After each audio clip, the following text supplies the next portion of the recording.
goes underground to grow. I'm just waiting for my springtime to melt the snow.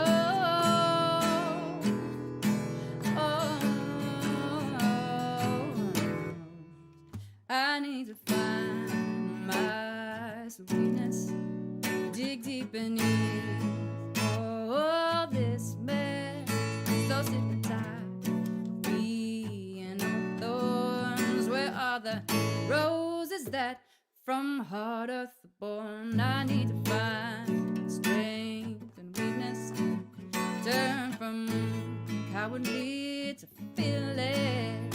Give up criticizing and scorn, and see the golden lining behind every storm.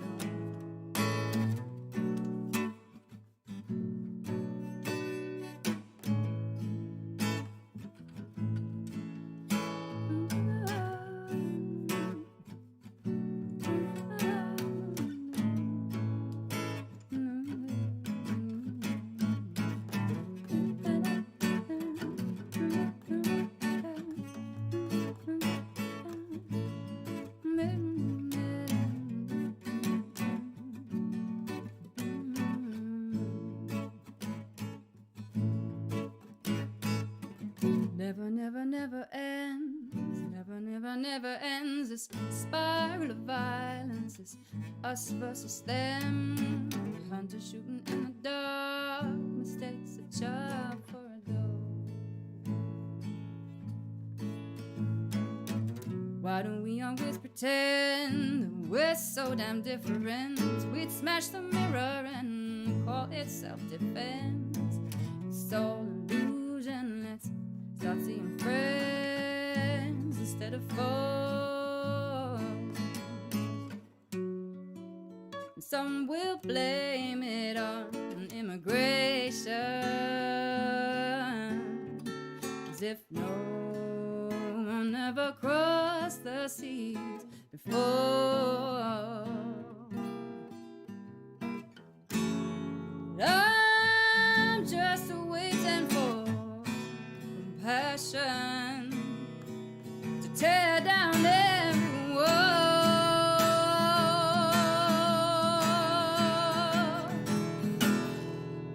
We need to find our sweetness, dig deep beneath all this mess. So sick and tired of seeing all thorns. Where are the roses that from heart earth are born? We need to find strength and weakness, turn from cowardly to fearless. Give up criticizing and scorn, and see the golden lining behind every storm. We need to find our sweetness, dig deep beneath all this mess.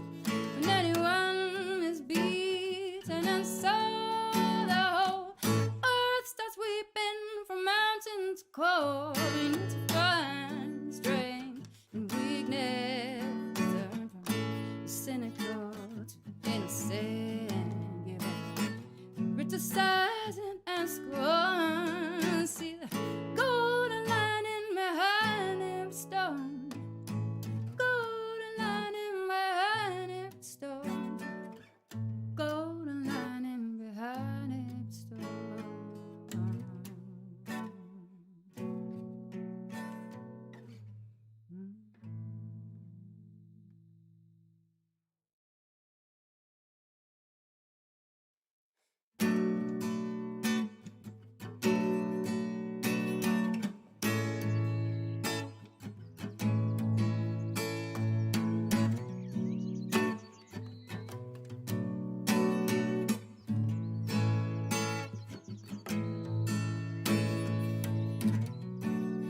I've been broken so long, I started to think it was my natural state.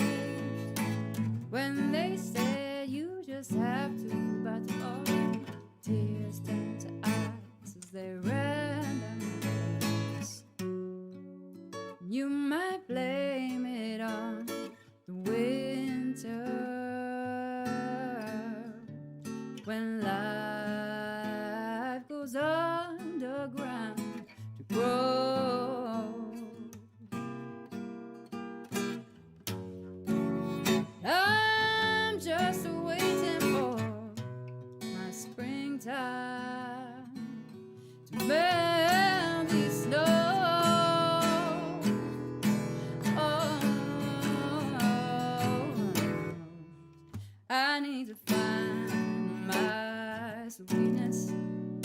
dig deep beneath all this mess.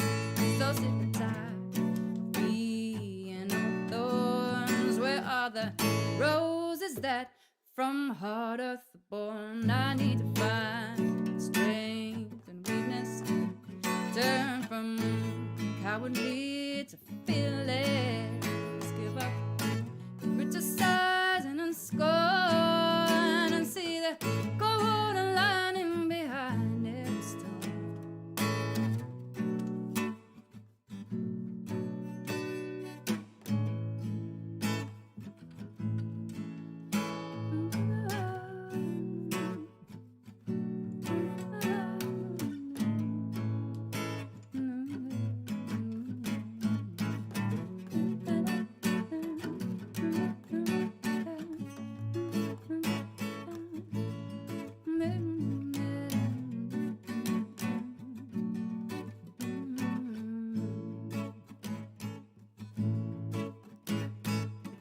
Never, never, never ends. Never, never, never ends. This spiral of violence is us versus them.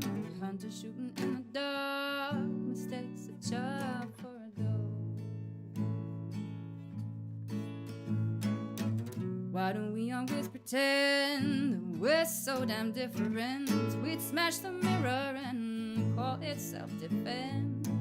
It's all illusion. Let's start seeing friends instead of foes.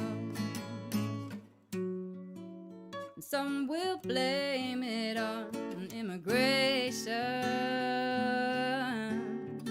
as if no one ever crossed the seas before. I'm just waiting for passion to tear down every wall.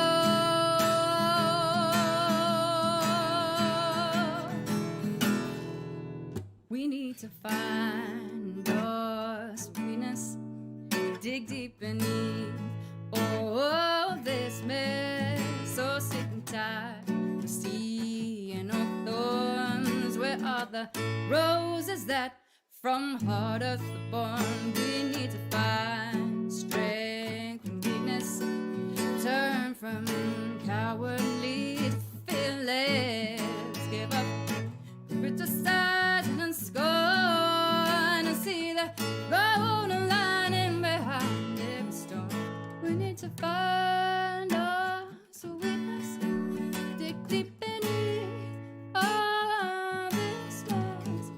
When anyone is beaten and so the whole earth starts weeping from mountain to core. We need to find strength and weakness. Turn from the cynical to innocent. Give up criticizing and scorn. See the golden lining behind every stone. Golden lining behind every stone. Golden lining behind every stone.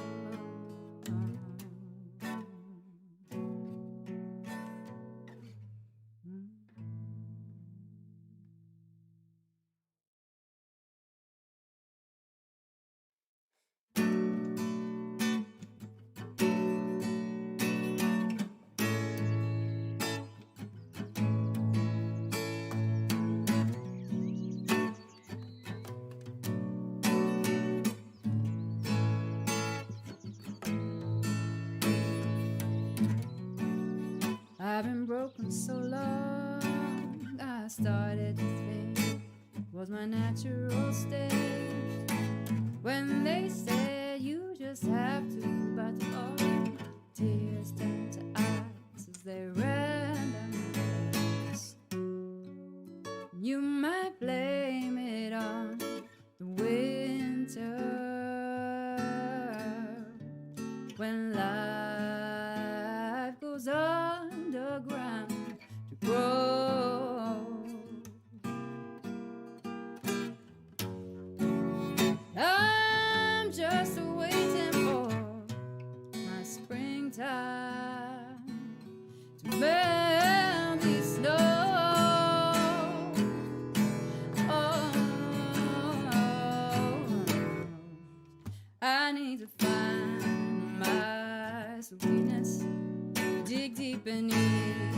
all this mess. So sick and tired, being on thorns. Where are the roses that from heart earth are born? I need to find strength and weakness. Turn from cowardly to fearless. Give up criticizing and scorn, and see the golden lining behind every storm.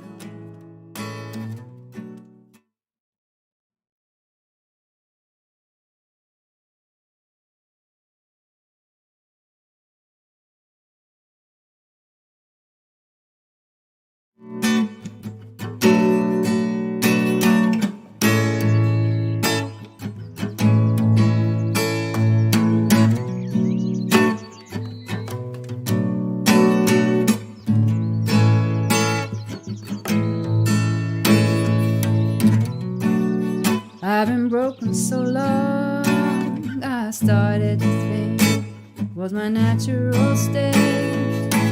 When they said you just have to bite all, tears turned to ice as they ran down my face. You might blame it on the winter.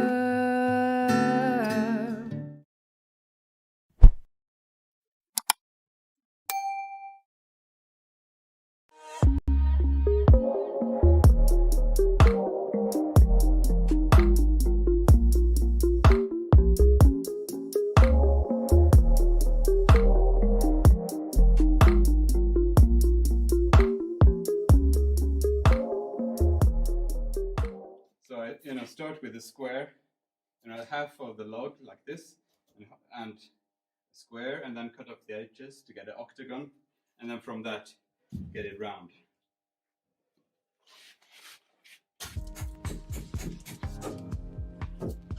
If it's very uneven, the whole lathe will start to wobble and walk away.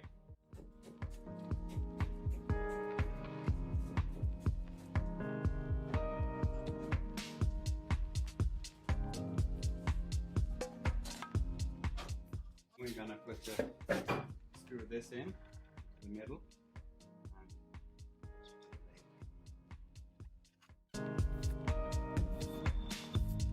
And I'll just put it on the lathe.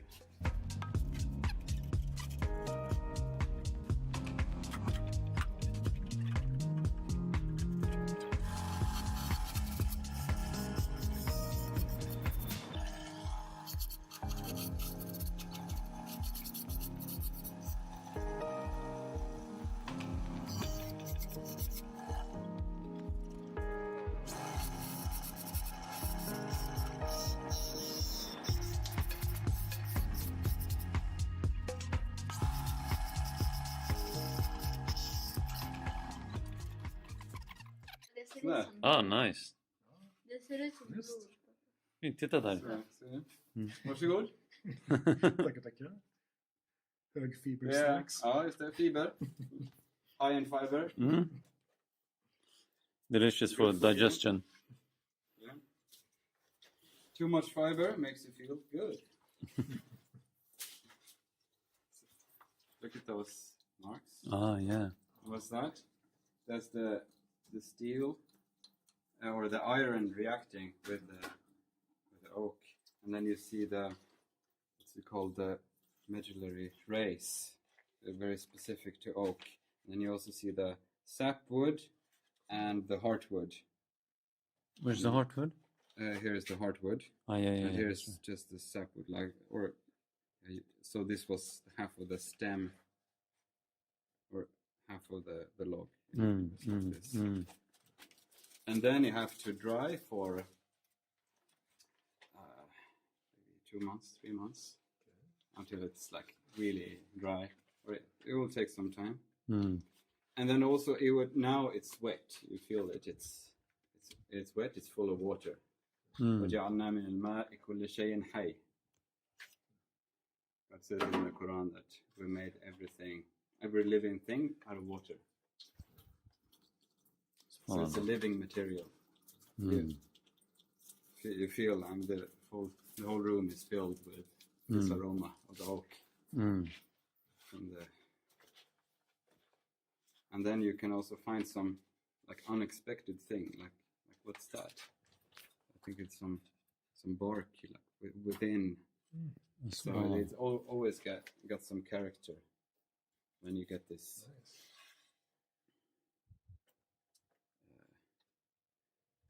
Patterns that like you cannot really from past times. design like how it's gonna. Alhamdulillah. And then when it's dried, you could, when the water leaves, it shouldn't. If I just leave it like this, it would dry very fast and it will crack because it will try to leave from the end grain, from here and here, but not here. So, but then if I would leave it, for example, in the shavings like this, in a cool place, let it dry slowly. Instead of cracking, it would warp. Så it would, alltså den böjer sig. And then it would, I'll show you some examples of that.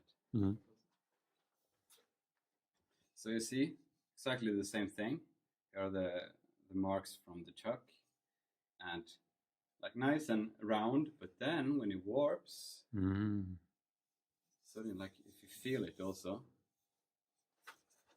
it's very, it's got a lot of character. And then instead of, because it makes it so symmetrical and round, when you turn it on the lathe. But then when it warps, it gives it more character. So you can feel that it's not, although it's a machine, but it's not really machine made. I mean, it's Stone Age tech also, because the lathe, the basic idea, they were using it 10,000 years ago as well, or in Stone Ages.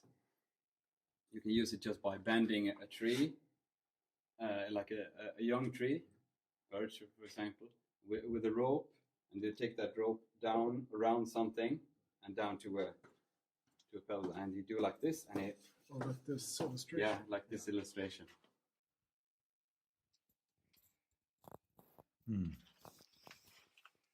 Or even more primitive, like this. They still do in Morocco, like they have a bow, like for bow and arrow, and with a string around something, and then they even help it with the foot. You can make perfectly round things. But then if it dries too quickly, it will crack. And like it did here, but I sewed it together with root from spruce. And then you can see the rays like this. You can tell just right away that this is oak. This rays. And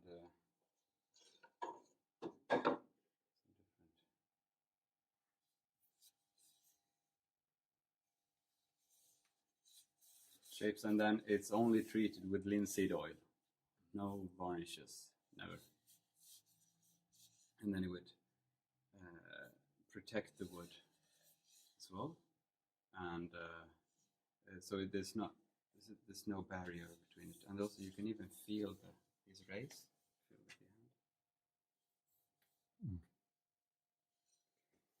And sometimes you find some really interesting things, like this one. And this was so hard to carve. It's not bigger than the one that I just made, but it took 10 times longer because just to cut this piece out, and I didn't get as much as I wanted. Like I saw these whirling patterns because it was just close to the branch, so it's very and I lost I cracked two bandsaw blades just by doing that. Because it's and then I can't go on anymore.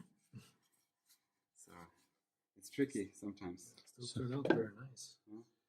Like this one, there was a fail, like to make it too thin, or even like you just said earlier, that there was somebody who would like to eat that one. And you know that it's good stuff. Yeah. Alhamdulillah. Alhamdulillah. So how do you? So now this will, you can wrap a towel around it and put it away or in the fridge, or so it would not be too warm and like dry too quickly, and then it would sort of even out the tensions that are now in the wood. Because, for example, if I would just turn the outside like this, and then I'll wait to the next day, it would be full of cracks here. So I have to do it straight away, like everything the whole day. I mean, the same day.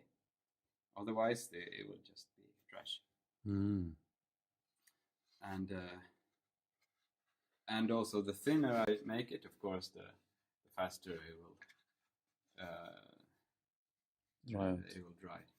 And also, if you feel it now, it's very rough, the surface, because the fibers are lifted up. And I really can't get this fine surface right now. Even if I sand it down, it will still lift up. But then, I put it away for a month, and then I can put it back on the lathe, and then it will be a little bit uneven, but then I can sand it down. And varnish this on the zero.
stop every scene.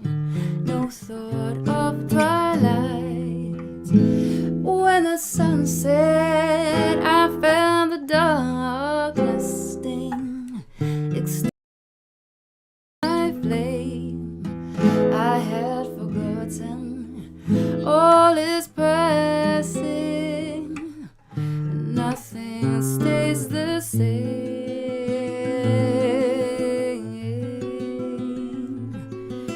Oh,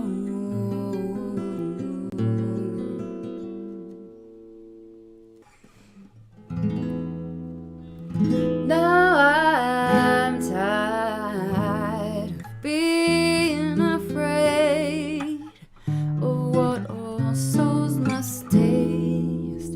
Tired of running after tin souls, the glittering things I've chased. Oh, must go and we'll move on to a better place. No need to be scared of this passing into divine embrace.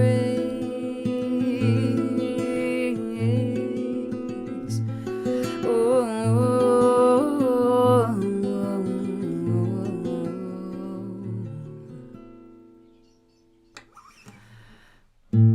plastic breaks and metal rust and all things return to dust.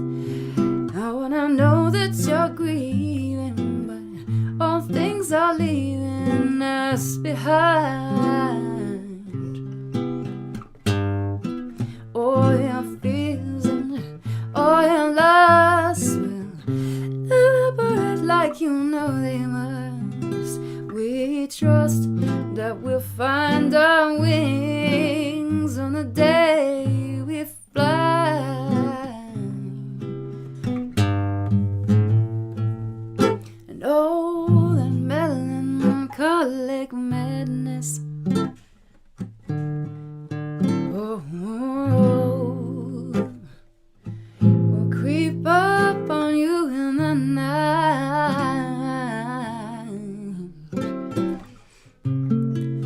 Oh, you once relied on, every shoulder you cried on will die.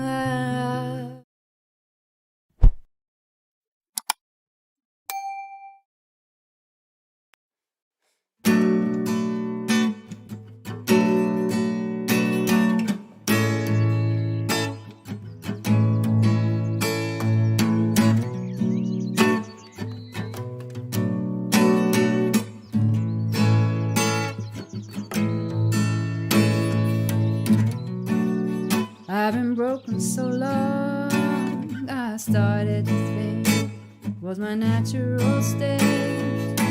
When they said you just have to battle all, tears turn to eyes as they ran down my face.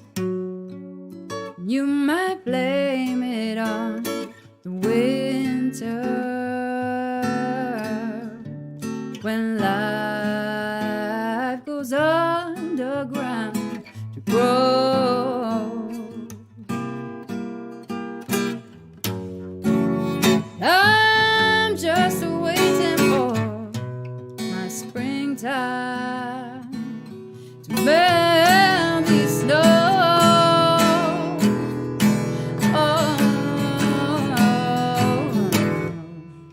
I need to find my sweetness, dig deep beneath all this mess.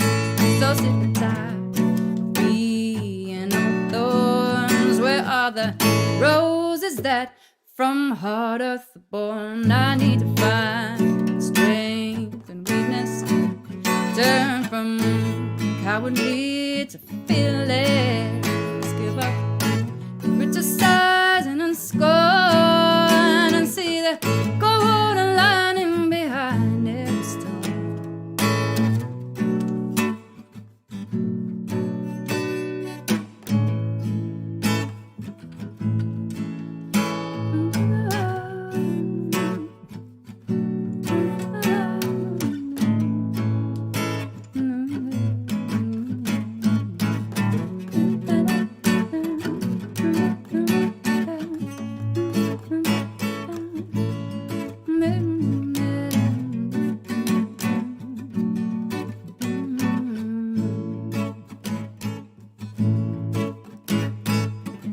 never, never, never ends. Never, never, never ends. This spiral of violence is us versus them. Hunter shooting in the dark, mistakes a child for a dog. Why don't we always pretend that we're so damn different? We'd smash the mirror and call it self-defense. It's all illusion. Let's start seeing friends instead of foes. And some will blame it on immigration, as if no one ever crossed the seas before.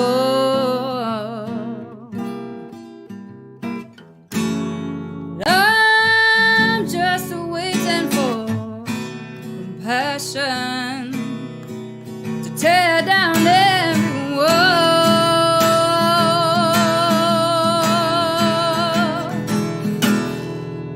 We need to find our sweetness, dig deep beneath all of this mess. So sick and tired of seeing no thorns. Where are the roses that from Heartist the born? We need to find strength and weakness, turn from cowardly to fearless, give up criticizing and scorn, and see the golden lining behind every storm. We need to find our sweetness, dig deep beneath.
Welcome everyone. I'm just testing my sound and we shall be starting shortly. I'm gonna move myself right up here in 11 minutes exactly. If you haven't already, please share this with your friends. We welcome you back.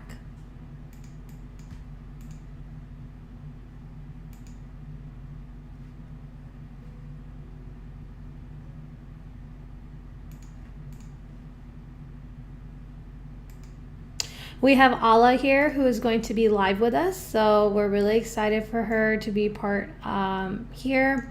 And yeah, we'll be starting really shortly. In the meantime, if you can take a moment to share with your friends, and if you haven't already, please subscribe.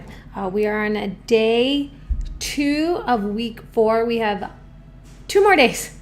I don't even know what day it is. So we would love for you to be able to share this with other people. If you've enjoyed us, if you want to see us come back, any of that, we would really appreciate that.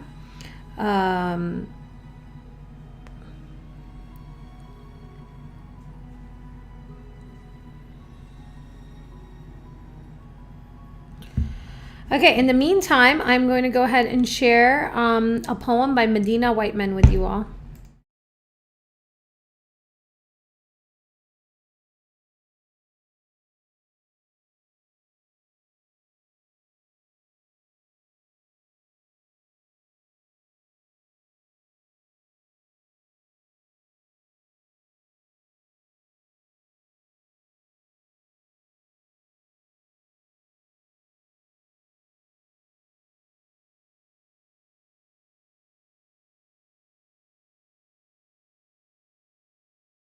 They said you just have to, but oh, tears turned to eyes as they ran down your face.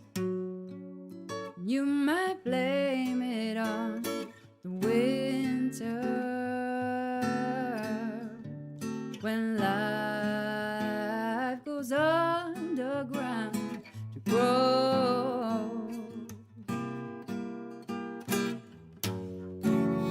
I'm just waiting for my springtime to melt the snow. Oh, I need to find my sweetness, dig deep beneath all this mess. I'm so sick and tired of being on thorns. Where are the roses that from heart earth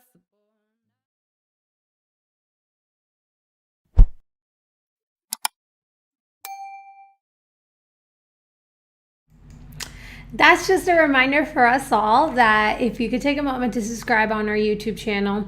I can't talk today. Subscribe on our YouTube channel. We would really appreciate that. You know, this past 4 weeks, we've been coming live with you. This is our week 4, and you've been part of our journey. And it's been an extremely important journey for me personally because I've gone through challenges throughout this month and been able to capture as much of that in our live streams.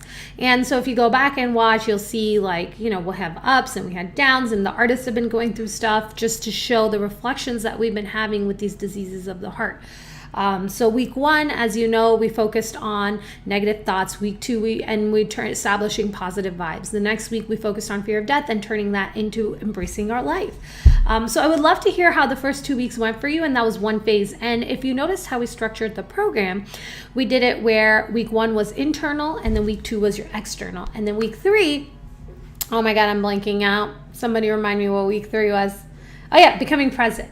And so that was, again, we're going deep inside and looking inside as to what's happening. And then gratitude is our week this week, which is all about our external.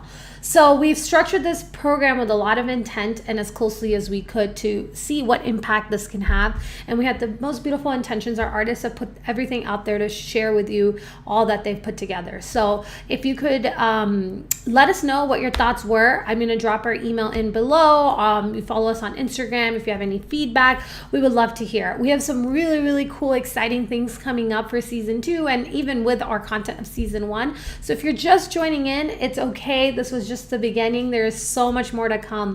So I will take this few minutes to announce what it is we are going to be doing immediately. And then there's some news that I cannot wait to share with you, but I just can't do it just yet. So as you know, we've been going live and we have these long episodes available on YouTube. What we are doing actually, I just realized my mic wasn't close enough. Hopefully you guys could hear me. So what we're going to do now is August, September, October, and November. Every month we're going to take our each weekly theme and put it into a one long episode and release our artist episodes individually. So we're so excited that you can catch up and learn about new artists along the way. Okay, well, I just got a notification that Facebook has decided to block our video once again. And I have submitted our licenses for the music that we have purchased 12 times already. So it looks like we're not going to be live on Facebook, which is okay. But before we get started, I'm going to jump into our weekly intro. So I hope, actually, instead of our weekly intro, we will go into a beautiful poem.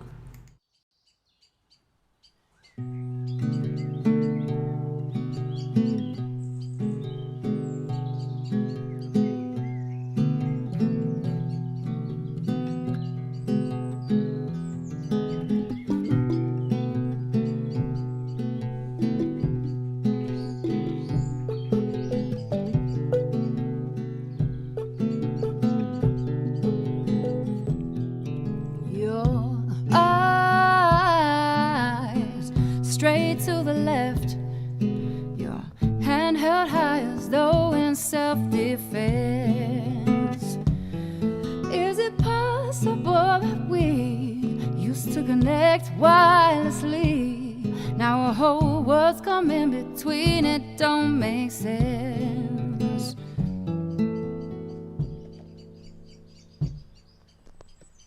I want to see how it feels when I turn off the screen. What does it mean to be here in real life? Something so sweet about those scenes most rush to delete.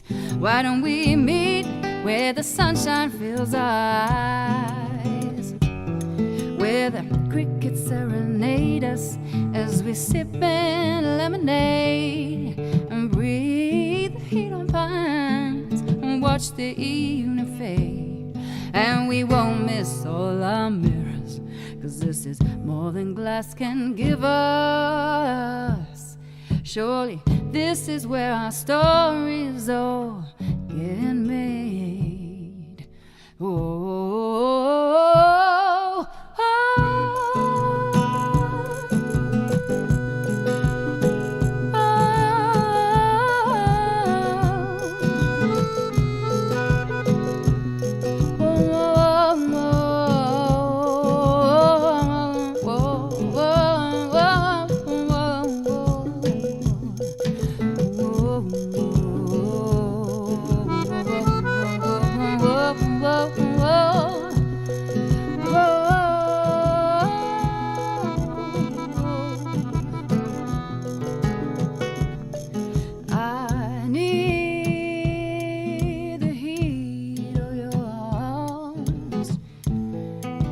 scared we're growing numb.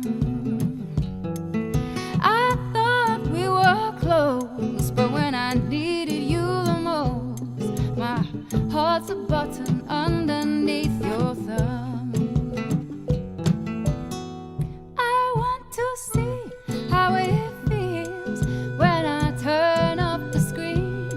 What does it mean to be here in real life? Something so sweet about those scenes most rush to delete. Why don't we meet where there's no room for disguise, where the flowers smell real and the rain wets our hair, and we muddy our dresses, but it's boring to care, and let our followers all ditch us when they don't see any new pictures. 'cause this feeling is too good for us to share. Oh, oh,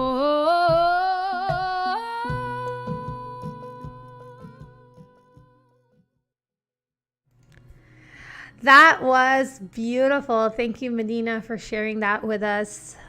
We love sharing our artists' work outside of their shows.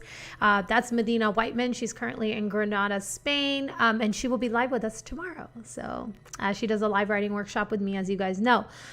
So we are going to be starting very shortly. If you haven't already, take a moment to say hello. Tell us where you're joining from. We want to know where you guys are. Don't be shy. We have a beautiful community. Our artists are always online when we are live, talking to you, interacting with you. We've had a few really cool special guests who showed up in our chat. So it's really fun. And also, other people get to see that there were people watching live, and they'll get to see that you were there. So we would love to start our little community. So let's see, who do we have here? We have 3 people online on YouTube. I know one of those is probably my husband or mom, and one of them is Ahlaam because she's waiting to come live. So whoever the last person is, please say hello. So we shall. Oh, sorry about that, guys. But there we go, guys. We're live. Assalamu alaikum. I'm going to go ahead and start the weekly intro.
Thank you. That was our intro video. Now, without any further ado, I would like to introduce Ahlaam the Heartist. We're going to go into her intro, and she will be here live. So if you have any questions, she'll be answering them.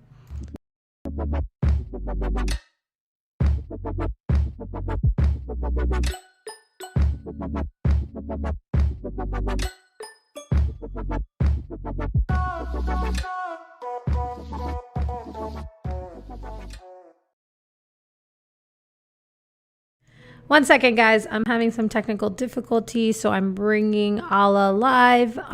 She'll be right here. We're just pulling in her video into the system. And she'll be here very soon. There we go. I think we were able to pull her up. Okay, here she is, guys. Enjoy. One second. Ahlaam. Peace and love, everybody. Ahlaam the Heartist here. Super excited to be here today. Thank you to the Most High. Thank you to all of you. Thank you to Raise Karma for bringing on such a beautiful program that we can share with the world. I'm so happy that this topic was today's topic, which is gratitude. And the reason why I'm so excited about this topic is because I've had really just a very challenging week.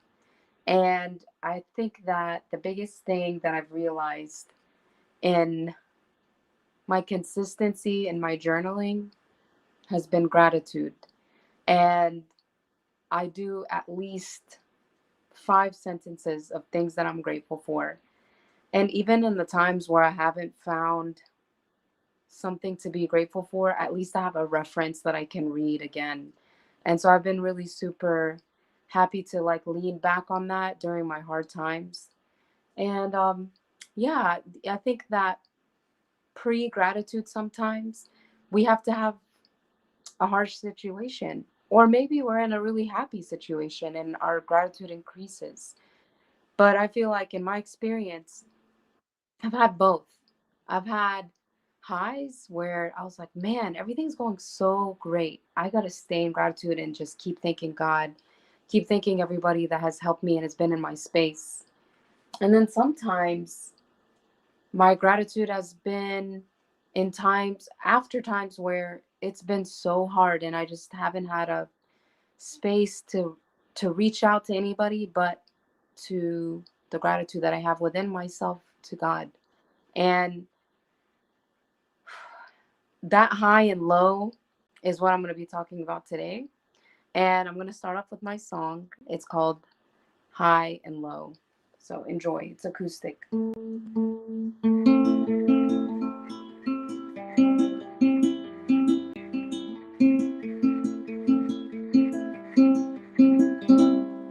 La, da, da, da, da.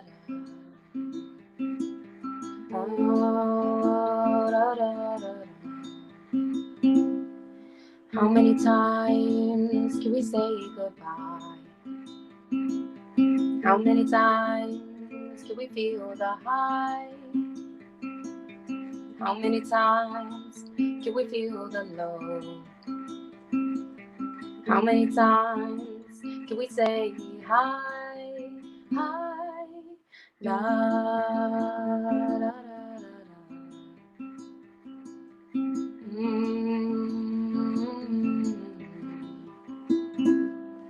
Come right here, sit by my side.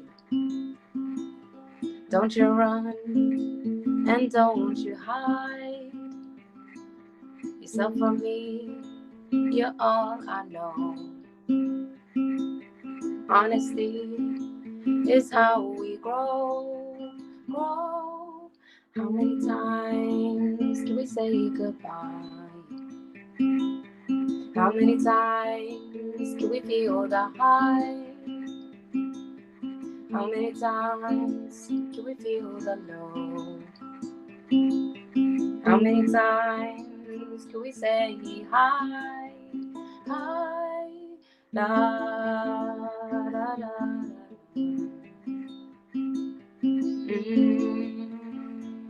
Da, da, da, da.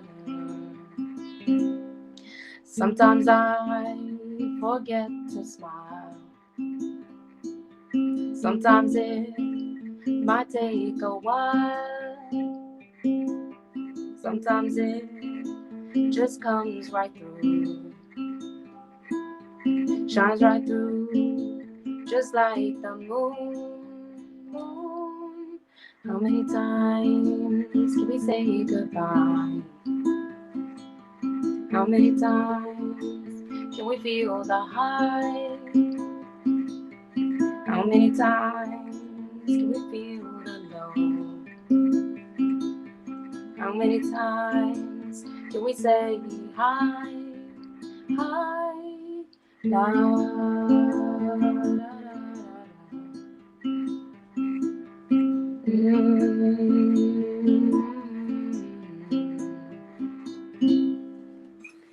That's my song, High and By. It's hard for me sometimes to sing it, but it's, ooh, that was my lute. Sometimes it's hard to say hi and bye. It depends on the situation. But most importantly, when we stay in gratitude, there's this serenity that you can value both. And I've had a lot of experiences in my life where I've met people and it was only momentarily that I would see them. But I felt like I wanted to hang on forever. And there were times where I would know for someone for a long time, and it would be pretty obvious that it was time to say bye. But right away, there would be another experience that would lift me up. And I think that a lot of people in the world experience that. Moments of highs and moments of lows, and moments we say hi and moments we say bye, but they're all like necessary.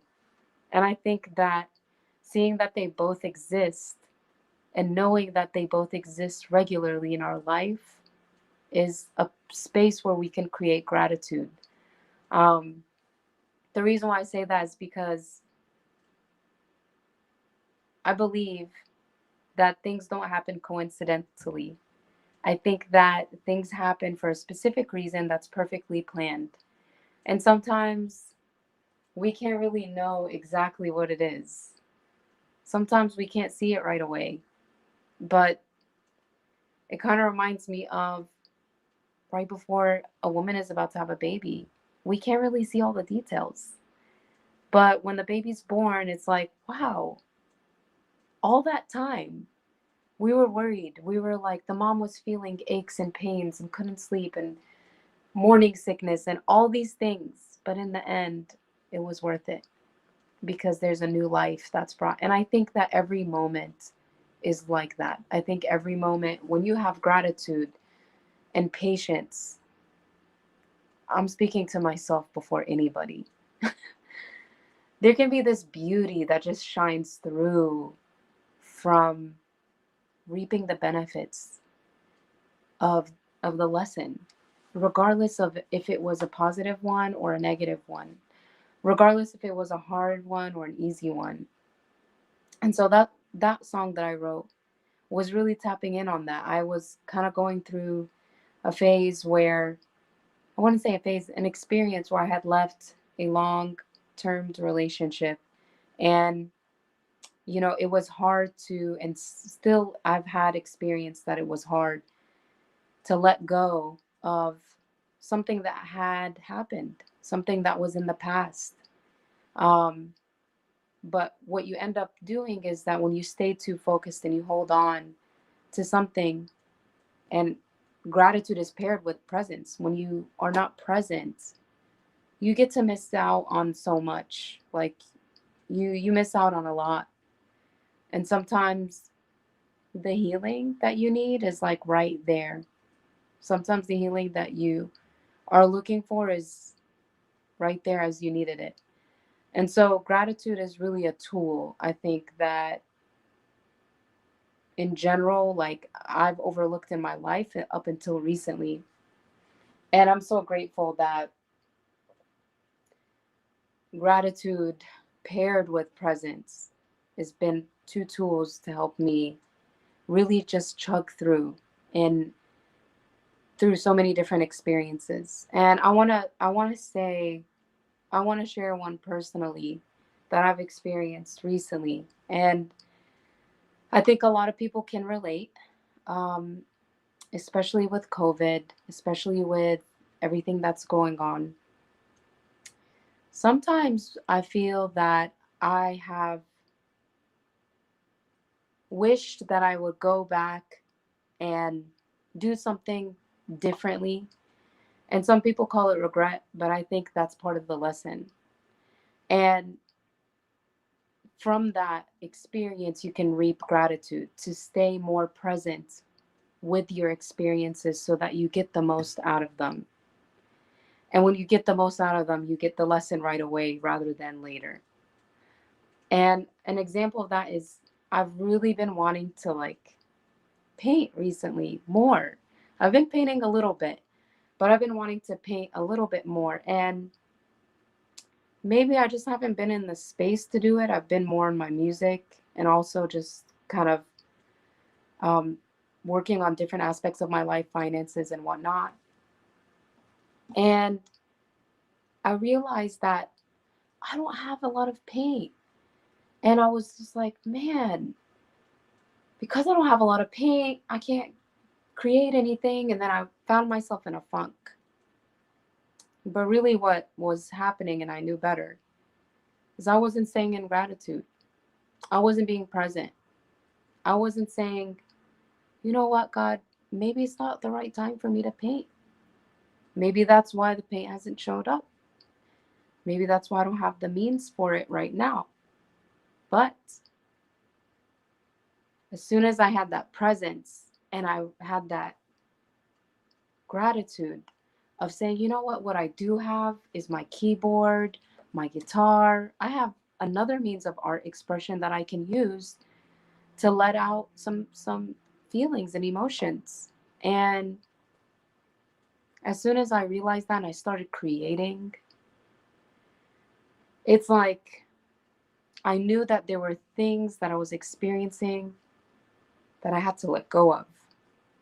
Excuse me. There were things that were bearing me down from attachment to old things that I felt I needed to know more about. But sometimes we don't need to know everything. That's the subtlety of the divine. And as soon as I removed my focus and I decided to just remove old things that no longer served me so that new things could come into play, I was dumping out some things that I wanted to get rid of from this old box that I hadn't looked in probably in about 1.5 years. And lo and behold, even though I was getting rid of some things, I found a whole lot of paint. A whole lot of paint supplies like brushes, paint, acrylic, watercolor, and sponges and like erasers, pencils, color pencils, like things I had been looking for a while. And they just showed up. And I don't think that that's a coincidence. And I think everybody has that capability to find that magic in their life, that miracle in their life when they really, really stay present with gratitude. I really appreciate Raise Karma that you guys put the shows in that order, like, because gratitude is just such more effective. Gratitude is so much more apparent. Gratitude is so much more vivid in our experience when we're present. And part of that presence is also creating. I just want to thanks you guys for joining in.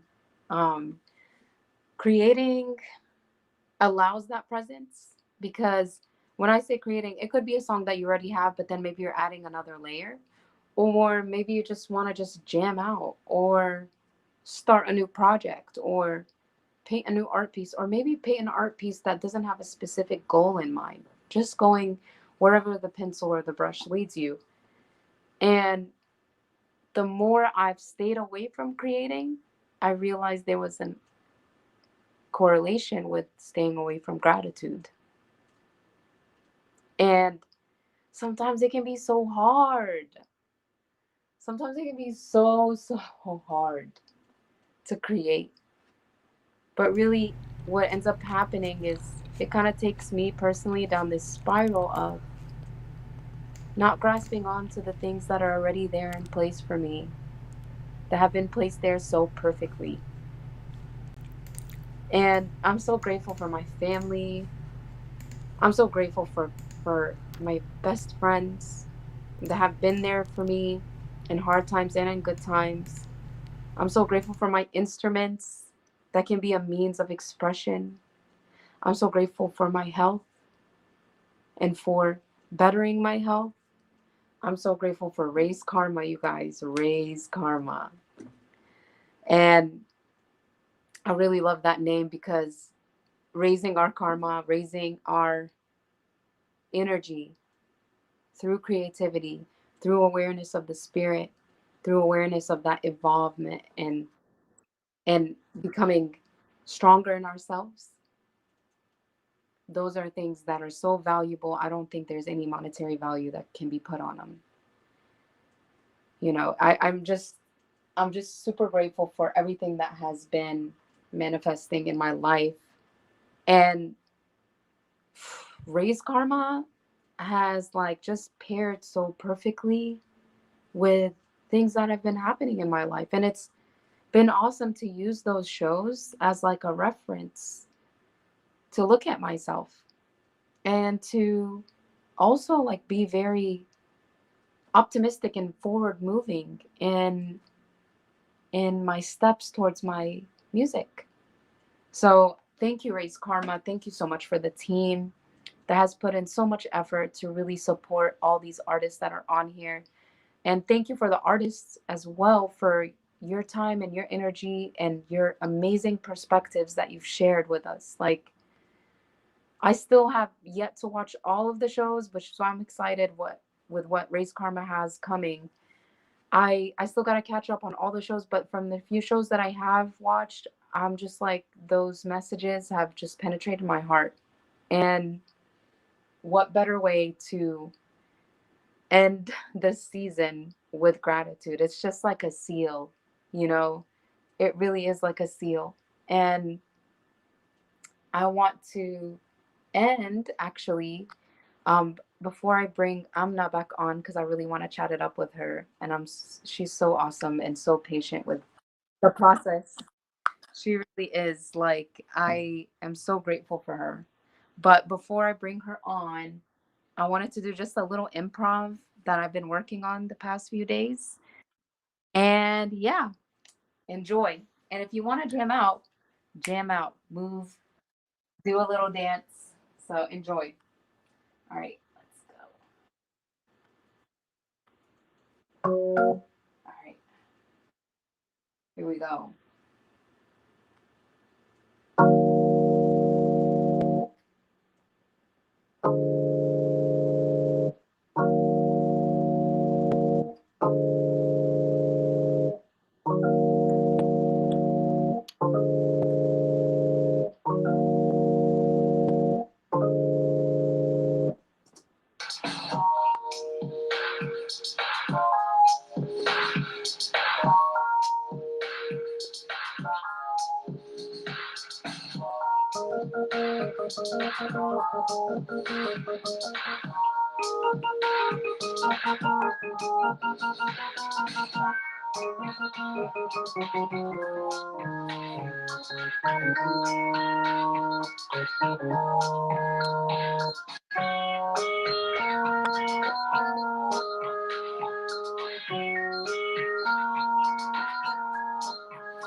Hey, that's my jam, y'all. I'm so happy. Thank you again, Race Karma. I'm gonna bring Amna back on here. I would love to chat it up with you. and Hey. share my gratitude. First of all, can I say that hair looks amazing on you? I appreciate it. Thank Second you of so all, is that like the third instrument you played? You're so talented. Seriously, that's I'm a insane. little rusty on the keys, but I've been really diving into them lately.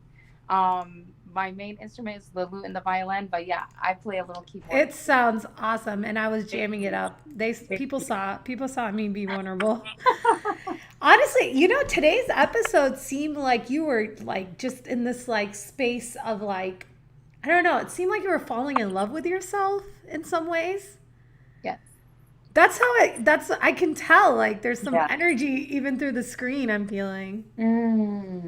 Yes. I mean, as much as things have been a little bit rough, like how I shared, Yeah. there's been this love that's been being nourished and like paired with race karma, like I said, as that reference has been I'm so lucky. Honestly, we feel blessed to have such a beautiful musician and person on our team. Someone like you just give your heart and soul into the last 4 weeks. It's just so refreshing. And I don't know what I'm going to do on Fridays without you now. But we'll have your individual episodes releasing. So for those of you that are watching, if you've missed any episodes, you can catch up with Ahlaam. So we have a few comments here. Ahlaam and Danny are saying, how wonderful, look at God. Your mom says, we're so grateful for you too. And thank you guys for the compliments. They say I'm glowing, but I say, Ahlaam, you're the one that's really glowing right now. Oh, thank you. Thank you guys so much. I really appreciate everybody tuning in. And I look forward to working more with Race Karma to see what else they have to come. And yeah, you guys have just been so awesome. I'm so grateful for you. Thank you. Thank you. So I have a question for you. You said something, and I think it really hit home for me. You said that sometimes there's certain people in your life, and sometimes, I believe it was something around the lines of, hey, sometimes these people are not supposed to be around. They leave, and to be grateful for that. So to be grateful of letting something go. That's really profound. How have you found taking those signs in? There is those signs, and then you continue and you continue and you continue. But how do you figure out, like, hey, this is it. Like, I'm done, You really just have to dive into yourself. And when I mean dive, go to the details. Like, the best analogy is, I know it sounds nasty, but when babies are like eating and they have like all over their face. Yeah. When you wipe their mouth at the end, when they're totally done eating, like you wash their nose, their mouth, their hands, like and change their clothes. Yeah. And sometimes you gotta do that. You gotta like purge everything and get rid of everything, because it's just the time. It's just the time. And I think getting rid of that allows you to have more clarity to see the things that are already there for the next place. And if not in a pandemic, then when? I know, right? Right? It's like clean. Reprioritize, and we don't even know when it's going to end, right? Honestly, I feel so much gratitude for this pandemic. I mean, yes, of course, I'm saddened by the people that are being impacted, whether it's business, artists, individuals who are sick. I mean, that obviously is something that is very difficult to see in our community, in our neighborhoods, and in our country, and in the world. But part of the pandemic has also been like a slowdown. Like race karma was emerged out of us responding to the pandemic, right? Yeah, I know. So it's like the beauty that you're willing to take on. How do you feel about that? How do you feel in the middle of a pandemic? You went 4 weeks where you were live with these diseases of the heart, and you bought into this crazy dream this crazy girl called you with. Can I tell you, I was just like, really? This is possible right now? Like, I was just like, wow. Like, I had so many mixed feelings, to be honest. I was like, am I ready to like share all this? But then at the same time, I was like, what better time? We have so much time on our hands. And then on top of that, what I love the most is that I never in my thoughts did I think music would be so much more like people would be so much more aware of music during that time. But like I got asked to play on different platforms, and I was just like, whoa. Well, I found you on the Gamma platform. That's where we Yeah. connected. So that's beautiful that you agreed to play live there. Yeah. I mean, That's really cool. It's been all up since then. I pray that lots of amazing things come your way during this pandemic, inshallah, and that God facilitates light and beauty into your work virtually, not just in person, but virtually. Yes. Because we are stuck in this situation, right?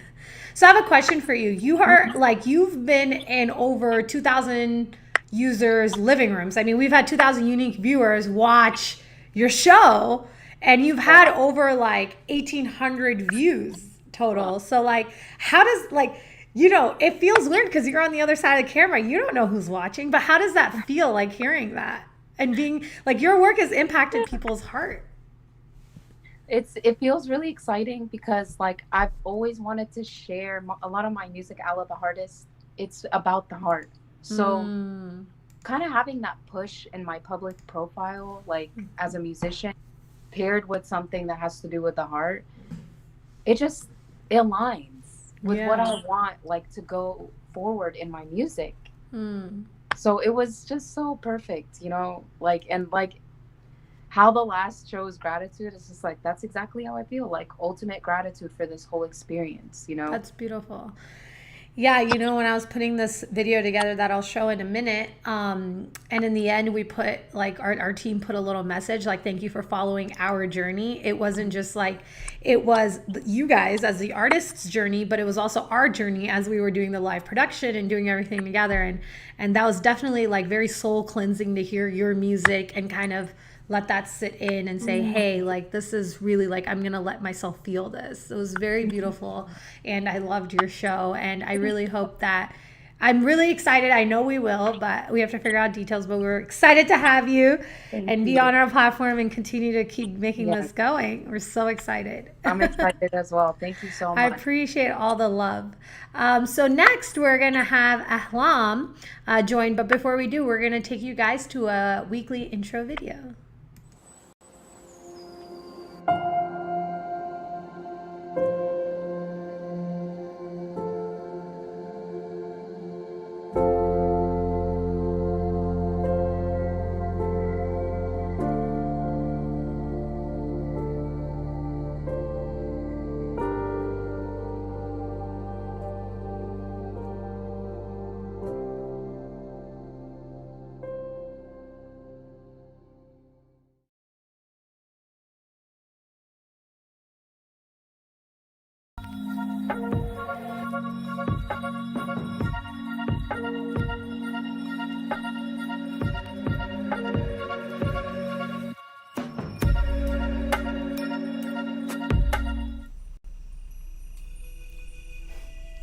Bismillahirrahmanirrahim. Wassalatu wassalam ala Habiballah. In the name of God, the most merciful, the ever compassionate, and prayers of peace and blessings be upon the beloved of God. Welcome. Assalamu alaikum. Greetings of peace be upon all that are joining me this evening. My name is Ahlaam Abdul, and it is an absolute gift to have you here with me. And this is the final episode. The final episode of season 1 for Raise Karma, entitled Gratitude. I always begin my segments lighting some bukhur and inviting the angelic presence into this space, alhamdulillah, and with an introduction of my babies that will be joining. For those who have been following my journey here at Raise Karma, you would notice that there's a big old gaping space here where Mahalia usually is. And there's a reason why that is. And in the spirit of transparency and what seems fitting for tonight's talk about the disease of the heart, displeasure, and discontentment with the divine decree, it's only right for me to show you what happened before I tried to click play. Yeah? Here is some behind the scene footage So as you can see, Mahalia has fallen and she can't get up. And her soil has spilt onto some freshly washed, cleaned clothes that were folded, waiting to get put away. But God had other plans, yeah? Now, of course, I wasn't going to keep her like that. So my baby girl is back. But life tends to happen that way, where when you least expect it, things can fall apart. Things can come up and surprise you. And a lot of times, they're things that don't please us. They're things that we would rather not happen. Inconveniences, like your baby girl falling and her soil spilling onto some freshly clean clothes, or you driving and getting into an accident, a small one, on your way to a late appointment, or coffee spilling on a white suit. You know, these little things that happen and you're like, darn it. But there's something to be learned in those moments. This episode is entitled Gratitude, because we believe that the cure or the remedy for displeasure with the divine decree is gratitude.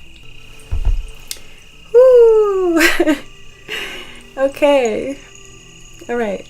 So, in the spirit of transparency, since that seems to be the kind of episode this is going to be, I just experienced another moment of displeasure with the divine decree. So we know that God's design for all that is was written before time was time. We know that the ink is dry, and a way to navigate in the world with peace within yourself is to accept that the ink is dry. You know the quote, man plans and God laughs. Well, God just laughed at me a moment ago. So my older brother has a birthday coming up in a few days, and a dear beloved of mine and I were planning a surprise for him. And my little brother accidentally intercepted that surprise. So this is something a part of a larger gift. Got sent in the mail. And my little brother, of course, didn't know because it had my older brother's name on it. He calls him to be like, hey, yo, you got a gift. So my brother's like, yo, open it up and tell me what it is. And he opens it and he's just like, oh, shoot, these are... And I walk into the kitchen when this happened and I see what he's doing and I see he's on the phone and I was like, no. And I like yelled at my little brother because I'm upset, because I'm like, no. Like I had a whole plan of how to curate this surprise experience that I wanted him to have. And now a portion of that surprise ain't a surprise no more, or isn't a surprise in the way in which I wanted it to be. And now my little brother's upset with me because of the way that I lashed out to him. But it really wasn't him that I was upset at. And it's not like he did something blameworthy, because he didn't know. It was just me being displeased with what God had already planned. And so in this moment, I had to collect myself again, because I was like, girl, there's better ways of handling the situation. Just because I'm up here talking about diseases of the heart, don't mean I ain't suffering from them. I am actively learning the most excellent way to engage, the most excellent way to operate under the already set divine decree. That is God's. That is God's. And so, alhamdulillah, all praises due to God for all that is. Displeasure. with the divine decree. It comes in so many forms. I realize that most of our discontentment comes from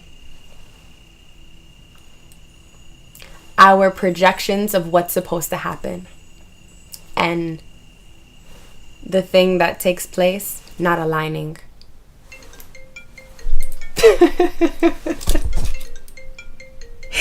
Speaking of not aligning, I thought I put everything on airplane mode. This is such a funny episode. Excuse me. I'm so annoyed. That's what I said. I'm so mad. That's what I said, dude. You just gotta laugh, seriously. You just gotta No. laugh. It's like, who would have thought so? How? Oh, man. And like you said, like, man, you just gotta laugh it off. Like, you funny. You real funny. Like, we thought we were surprising Samir, and Allah surprised us. Like, For real. I was just like, man, I'm I'm sorry. gonna laugh. Yeah, because when you don't remember, you can hurt people in the process. Like, I hurt my little brother in the process. You know what I mean? That's true. Like, we were trying to make one person happy, Yeah. and then I harmed another person. Yeah. And the other person is still happy. You know what I mean? And the other person is still happy. We're mad because it didn't go our way. Exactly. Even though the end result is like Samir was happy regardless. Yeah. It's actually about us not getting what we want. You know?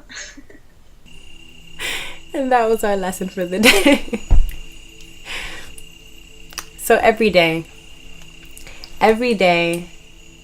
we're given an opportunity to engage with things that can either lead to our displeasure with God's design or with our acceptance of God's design.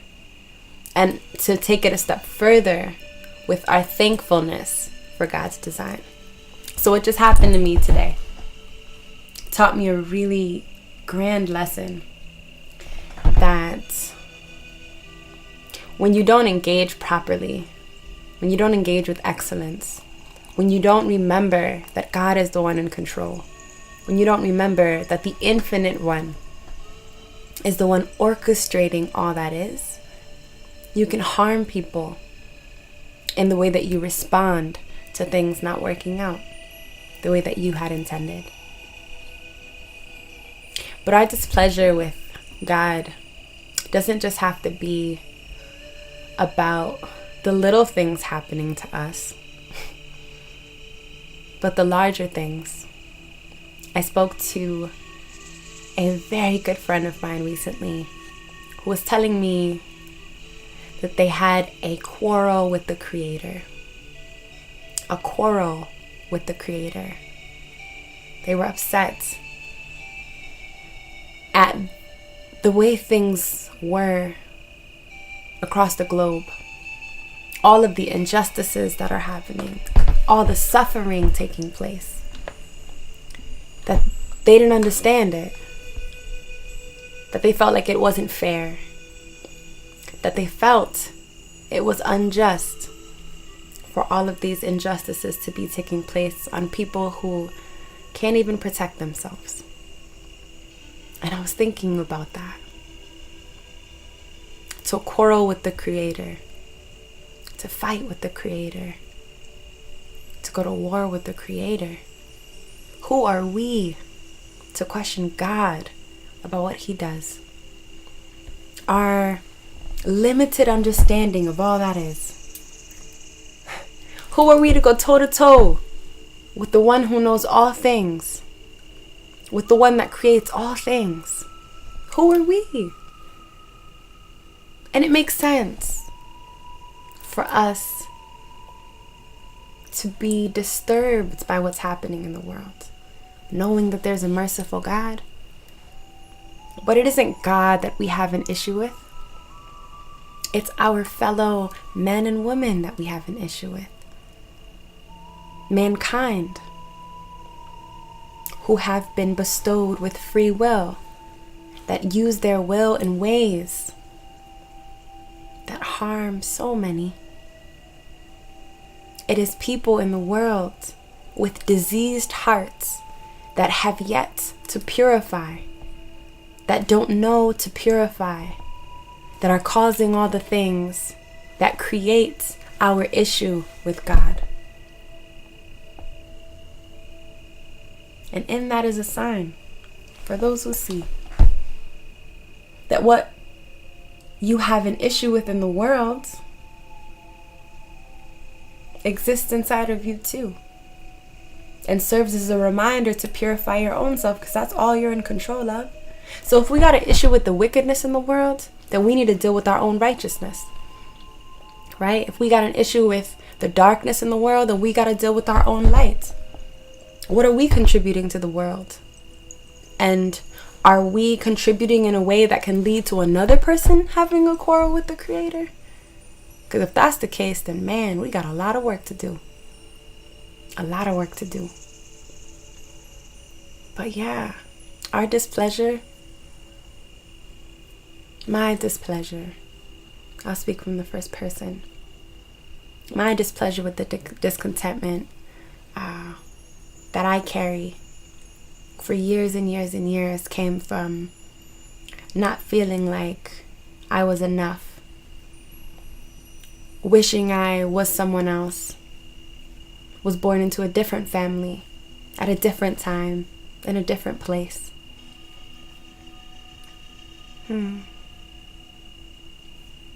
I was bullied growing up, severely bullied growing up. And in more ways than I can express, in more ways that I can even understand. All of those years helped to mold the person that I am today. And so in this space, I can say thank you to the Lord for allowing me to go through those tumultuous years, those heartbreaking years, those agonizing years, those tormenting years, where I felt like I didn't have a lifeline or a friend to call upon or someone to defend me, you know.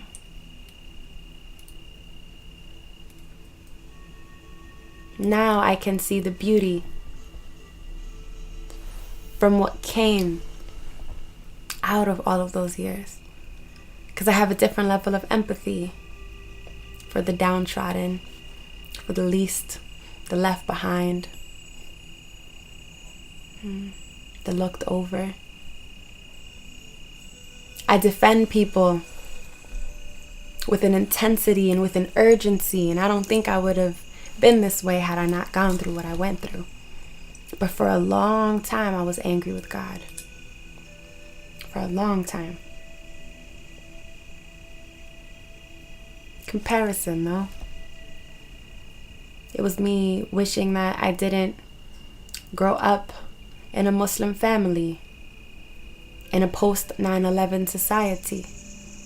It was me wishing I didn't grow up in a household of immigrants in a country that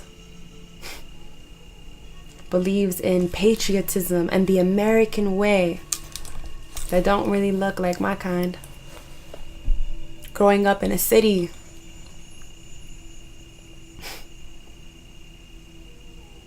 in the hood of Bridgeport, Connecticut, in a place that so many used to scoff at.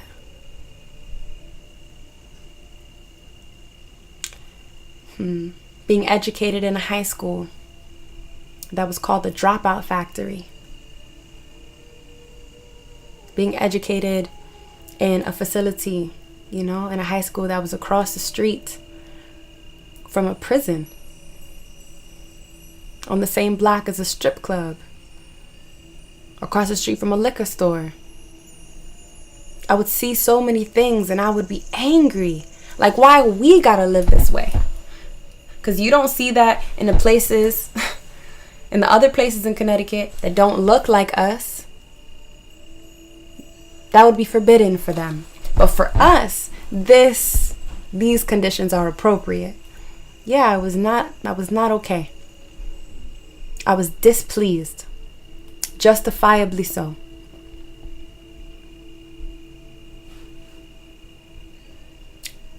And I'm still displeased. But I no longer project that onto God, but onto the weaknesses of mankind. And I'm grateful for having the kind of sight that can recognize when things are unfair, when things are unequal, when things are unjust. Because then it lights a fire in me to do something about it. And it leads me to being all that God intended for us. To be the vicegerents of the earth, the custodians of the earth, the defenders. The defenders, the defenders. Those that fight for the truth. And for those that are walked upon. I'm grateful for that. So when I can gaze upon all that is with thankfulness, it beautifies what was once ugly. Gratitude does that. Gratitude is gorgeous.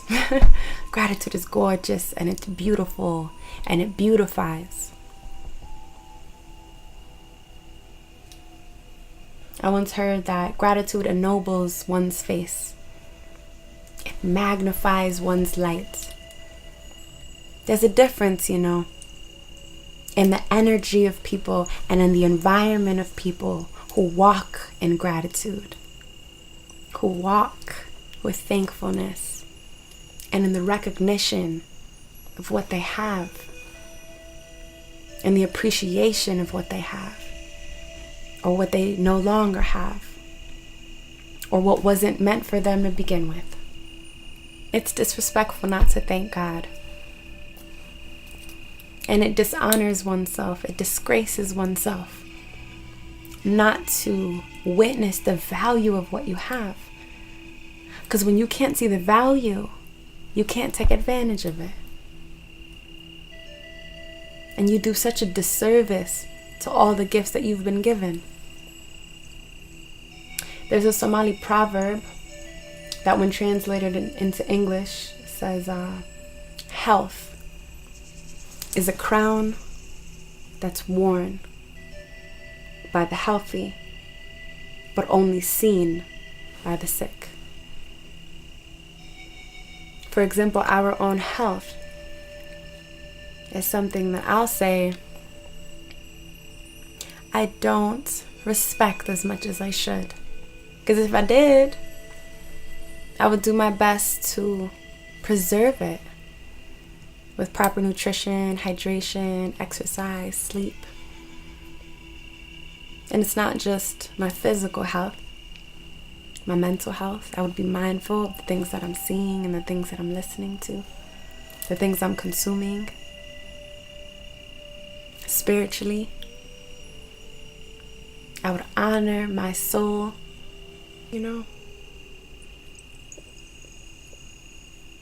There's nothing bigger than the little things. Nothing at all.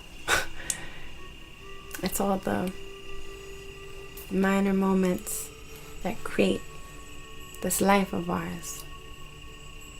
And what a dishonor it would be if we spent it complaining about things. If we spent it with our nose up, as if we know what's better for us. The Creator knows. And the Creator gives and takes away. But He tells us that if you are grateful, I will increase you. If you are grateful, I'll increase you. Imagine that. That formula sometimes I think about and I'm like, that don't even make sense to me. That's like you go to a cafe and somebody who's working there brings you an iced latte. And you're like, thank you. And they're like, it's on us. You're like, thank you. And then they go and they get you a nice warm chocolate chip cookie. And you're like, thank you. And they go and they bring you like a fresh salad that they just prepared in the back. And you're like, thank you.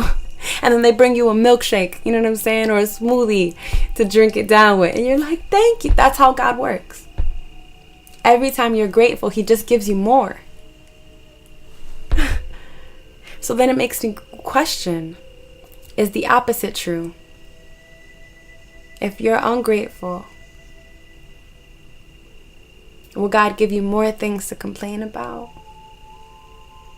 You know, more things to lack an appreciation for? Because there's certain things you just don't appreciate. You know, I don't appreciate getting into a fender bender on the way to the airport. I don't appreciate that. You know, or you can be like, alhamdulillah, hallelujah, thank you. Because maybe you are preventing me from something that would have happened if I got there sooner, or if I got there on time, you know. It's all in the way you see things. Gratitude.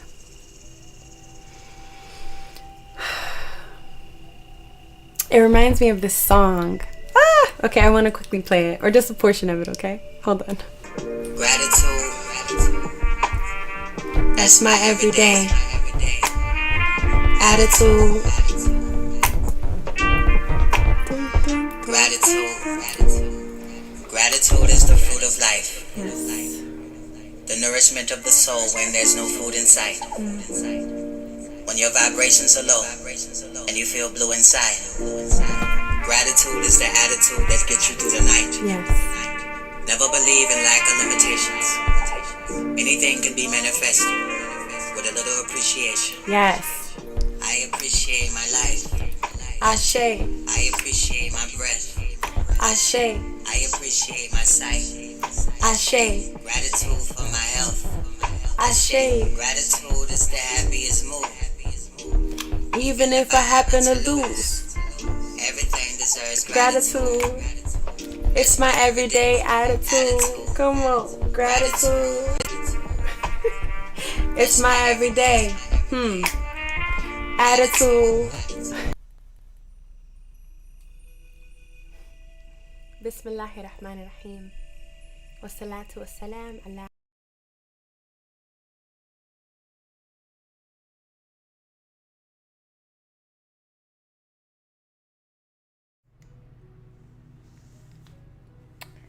Hey everybody, welcome back. Assalamu alaikum.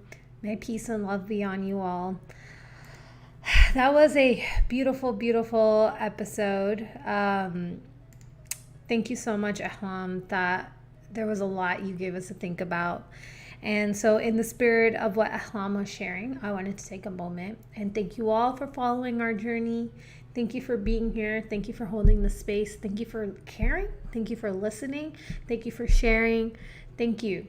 Thank you. Because without you guys, we would not be able to go further.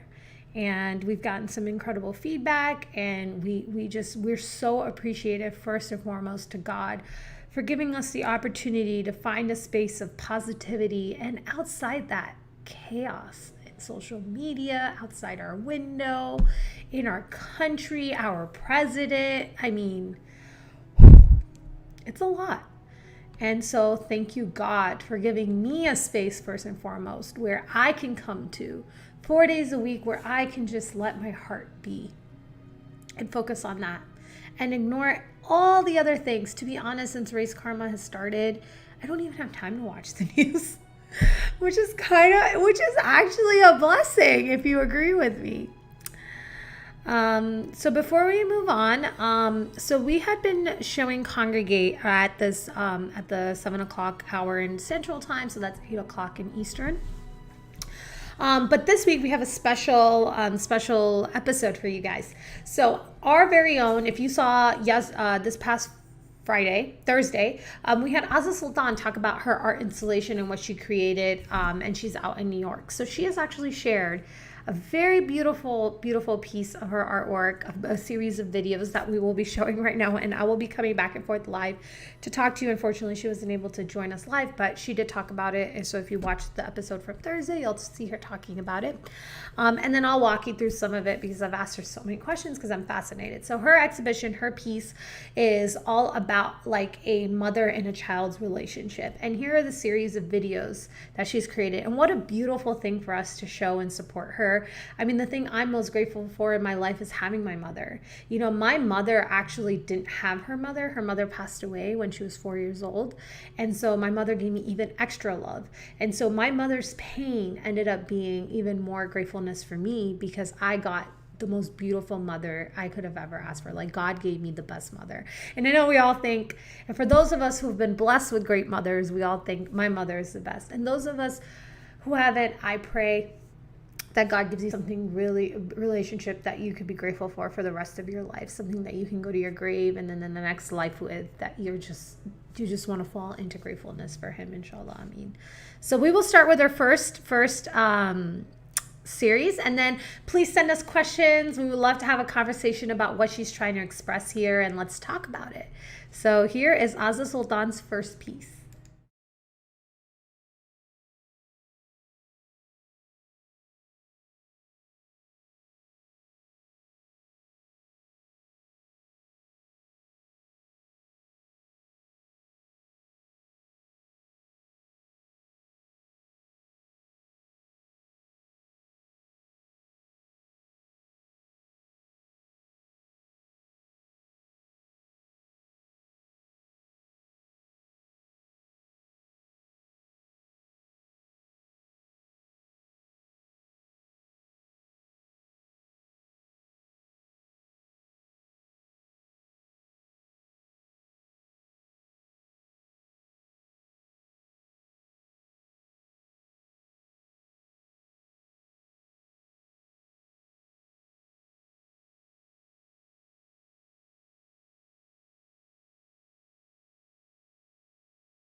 Wow, that was beautiful. I would love to see what you guys thought about that and what came to you. I mean, for me, I have while you guys type this, I will share my story, but if I'm going to talk, I would love to hear from you of what you felt, what you saw. We all see something different. That's the beauty of art. I definitely, as someone who has a daughter now that's about to turn 1 year old, and I'm trying to rock this turban over here, working on the hijab, because I truly believe that I personally feel this like need to want to cover myself. I only do it when I feel it deeply. I saw like fragments of what my daughter might be taking in from her environment. Like, what is she absorbing? Because those patterns represented fragmented memories for me. And her putting on that scarf made me feel like those were the things that popped out from her memories that become part of our being, part of our bias, part of our thoughts, part of who we are. And that's from the day we were born. And so that was her creating, her remembering that, or going back to one of her earliest memories. And I've played around a lot with different types of meditations. And so there's a specific meditation I did for NLP. It's neuro linguistic programming. And in that, you get these crazy memories come out. It's supposed to heal trauma from generations. So like one of the memories that would occur would be something that maybe happened generations ago, that happened with maybe my great-great-grandparents and colonialism, those types of things, and then finding ways to heal myself through that. So there's ways we can bring about our memories, and there's a lot of people who work on this. And so it kind of reminded me of that meditation I went through. But for those of you, Ahlaam, Destiny, come on, I need you guys. Tell me what you might have felt. I would love to share and have a conversation with you all. I'm going to move on to Azzah's. We love our girl Ahlaam. We're going to Azzah's second video. So yeah, let's see how that goes. Let me see. Let me show you the ingredients in case you want to do it when you are studying abroad. You feel like eating Malaysian food, so you can have sambal as an appetizer. Chilies, you have fresh chilies, you have bird's chili. It's very hot bird's chili. Anyhow, the tips to do good sambal, they always say that number of chilies must be always an odd number. Okay, 1, 2, 3, 4, 5. Okay, anyhow, you have onion, of course, but people call it shallots, bawang. In Malay called bawang. Salt and sugar and lemon to enhance the flavor. Alright, come. Let's do it today. Now, let's do it now. Going to throw the steak and cut into half so that you can de-seed it. You know, I did not want to have a lot of seed inside your sambal. It's no good for your system. A little bit is okay, but not too much. So you can throw as much as you can. You must throw the pith of the chilies, because this is the one which give the spice to the sambal. You do not want it to be so spicy. You can throw away the pith of the chilies here. Alright.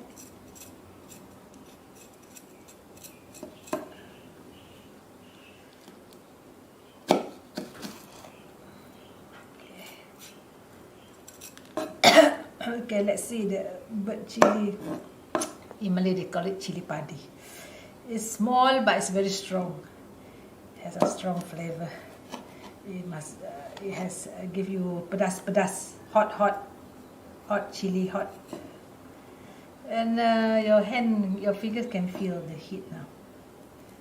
But don't worry, it won't kill you. Right?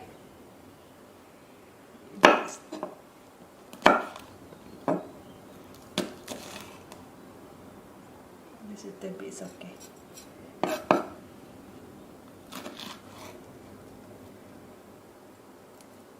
If you do not want to throw away the white pea, it's okay. Now I'm done. It's going to be sedap, inshallah. This is bawang. Of course, since it's called sambal bawang, you must have bawang. They call it shallots. You have to skin it.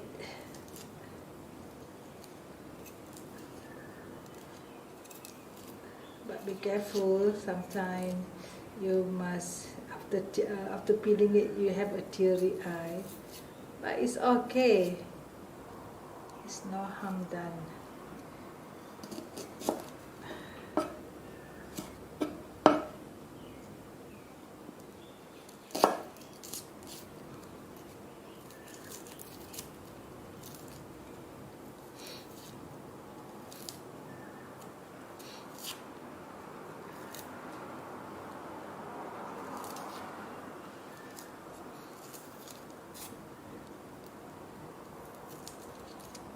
Of course, we're going to pound all this. That's why the pounder is here. You know, this is very old. I don't know how old is it, because the pounder has been passed to Mama from your great grandma. All this you have to cut into half or a quarter, so that it's easier for you to pound. You have to pound it inside here. In Malay, it's called lesung batu. You see, you know how old is it? Yeah, I don't know, because it has been passed down from Mama, from your mom, from your great grandmothers. Okay, but it's still good. See, in good condition. Now, as I said, you have to pound the chili first. You have to pound the chilies. So there'll be a loud sound from the pounder. On and keep on pounding. The first must be a bit local lah, so that atas it's easier for the chilies not to come out from the pounder. Dengan oven atas tu, tidak pun sebelah dia. When it's broken down, then you can make a bit harder and quicker.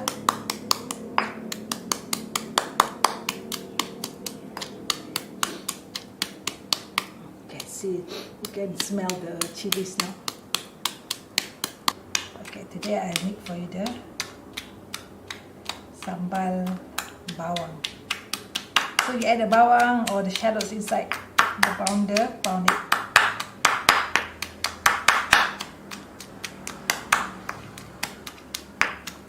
Okay, if some of the ingredients come out, it's normal, okay? That's why you use your hand to defend. Here we go.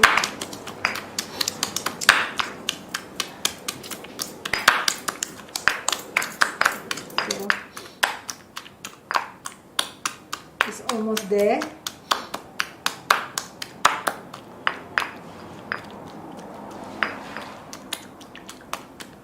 Okay. No need, by now you don't need to pound, because some of the liquid will come out from the pounder. You just have to mash with the pounder.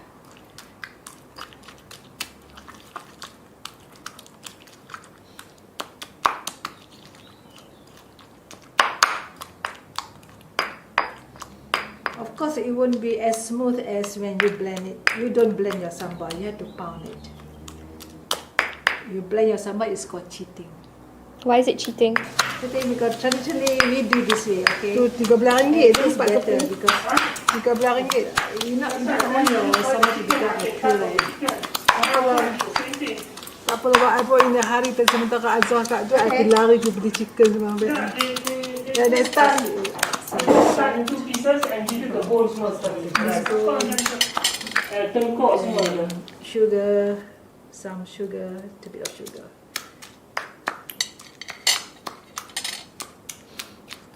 About the lemon and squeeze.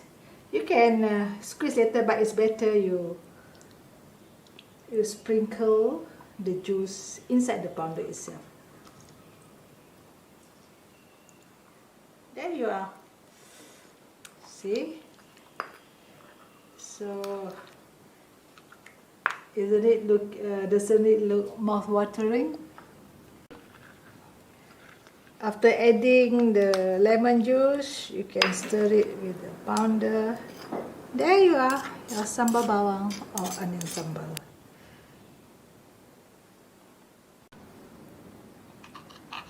going to put this sambal to serve you as a appetizer, and you can have it as a dip for several condiments here. Do you know what are those herbs? Like this is mint. This is in Malay they call it pegaga. Nice, isn't it? Green and fresh. Of course, you know the celery stick, tomato. This is a mango, Malaysian mango, and okra or lady's fingers.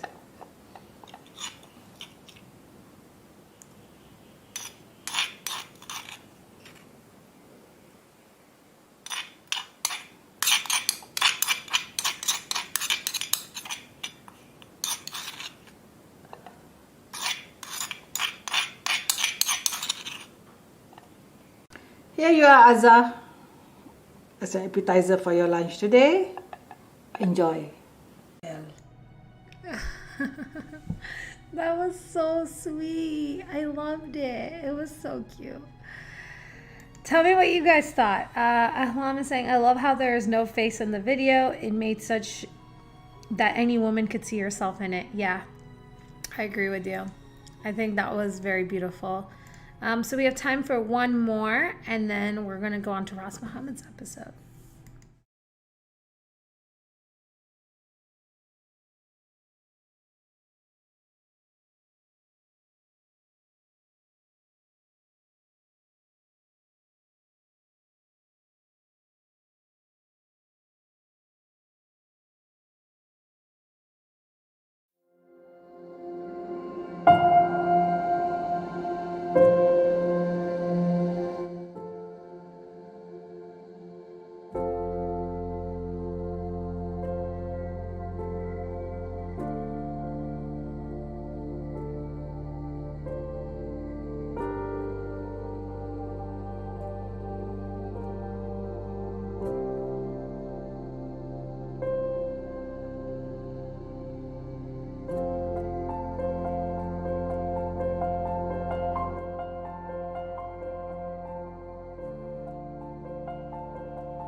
I don't have words. Destiny says, so heartfelt. Ahlaam says, preserve the tradition. So true. You know, Ahlaam, you said something earlier about not feeling grateful for the family you were born into. You know, I think for the most part, a lot of us go through that. I mean, I remember feeling like, why is my family so weird? Why can't we just eat the sandwich outside? Why is my family not okay with me doing this? Or why don't we go here? You know, because we are Muslim and my family is very, not only, they're not traditional, but they are very conservative. And today, now that I have a daughter and I'm seeing this video, I feel so grateful that some sort of tradition was passed on, because I get to pass that on to my daughter. And I actually recently started wearing a, it's called a chadar in our language, but it's like a big long cloth. I usually pray with it, but I wear it around the house because my daughter wants my smell onto something. And when it's time to put her to sleep, I give it to her and she sleeps with it. And I usually pray with it. And I started doing that after a daughter, and I started feeling like, and we do this in Pakistani culture a lot, wearing a chadar in the house. And it's not that there's anyone in the house. Like, I always thought that was weird. Like, why would you cover up in the house? It was just that there's something about maybe the fact that my mom used to do it growing up, and it was just natural. Like, this is what a mom does, and it just happened. And then I just happened to observe my behavior. But regardless, I was so grateful in that moment that I could do this for my daughter, and that she could see that, you know? And so I agree with you about preserving the tradition. Well, I really appreciate, I'm going to take this moment to thank Azzah, Sultan, and Azzah, who have supported us throughout this entire programming. They're beautiful artists themselves, especially Azzah, whose videos I was showing, beautiful artists. I'm going to drop a link after we go into our next episode. Go check out our website, go check out her work. I pray that her work is available in museums and theaters and that people are able to see it in person. Her show was canceled because of COVID, and then she had to go virtual with it. But it's very beautiful, so I encourage you to check it out and check out what she has to say about it. With that said, we are now moving into Ras Muhamad and NozieKilla. Enjoy.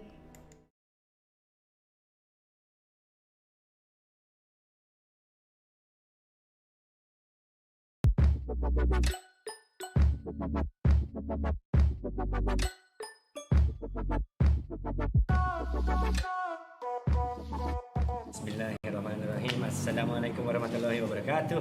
Om Swastiastu. Rahayu. Yo, Race Karma. We still here.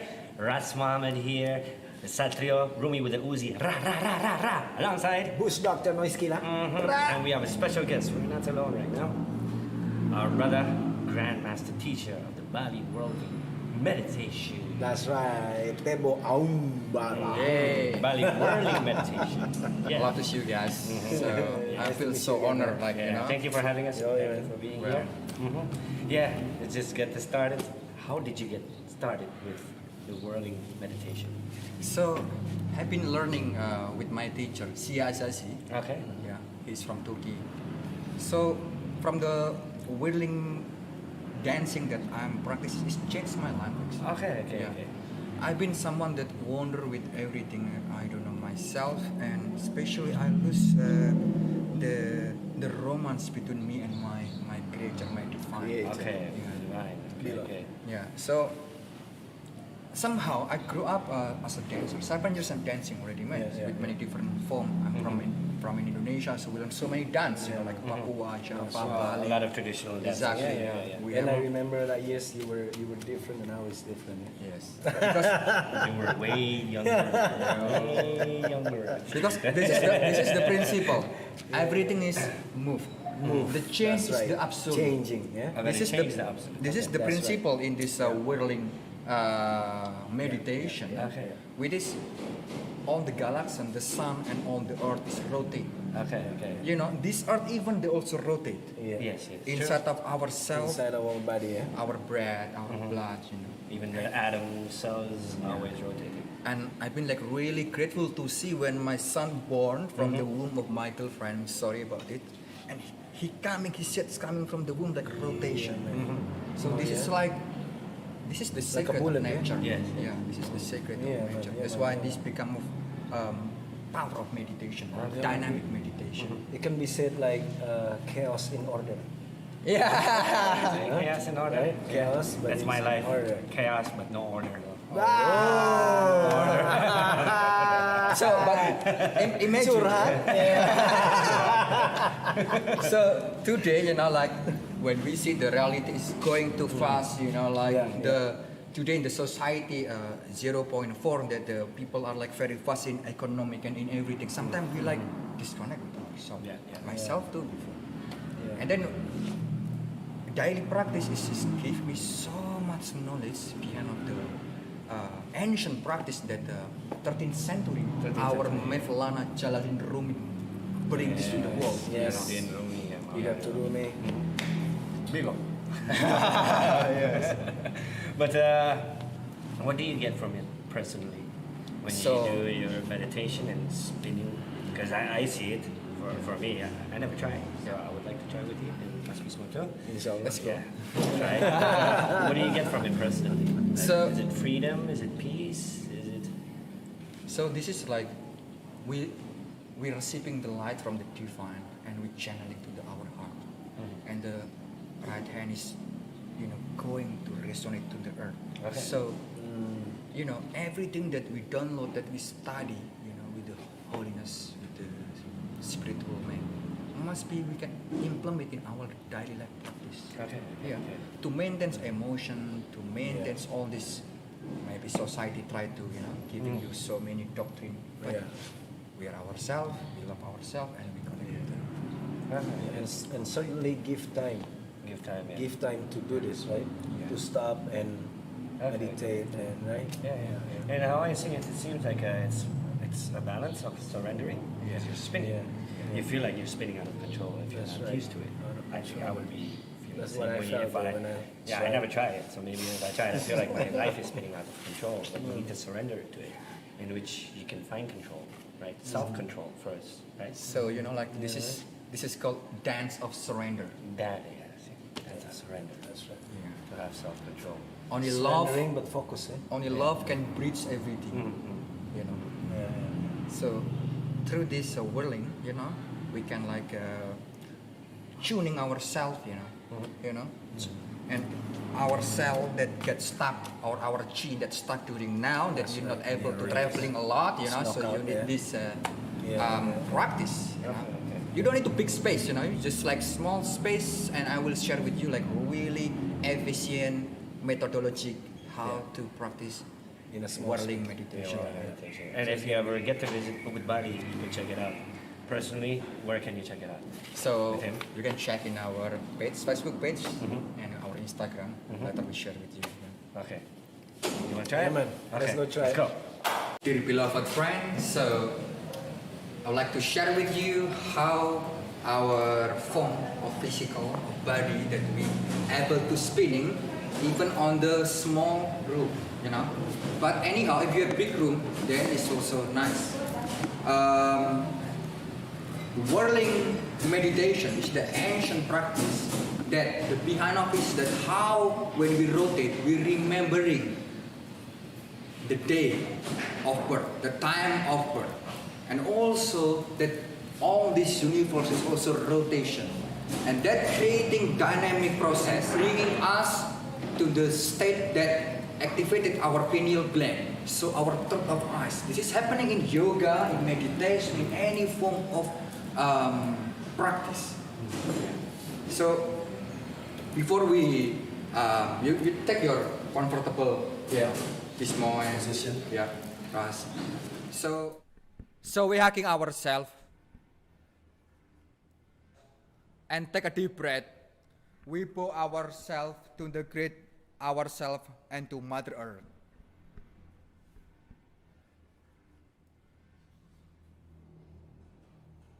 You can chant through your spinning, whatever you call it, whatever your name, the high creator divine, Allah, God, Jesus, Buddha, Shiva, and Almighty is one in the rotation. And then slowly you take a step and start to spin in any direction, left, right. Take your time and take a deep breath. Chant the name Almighty.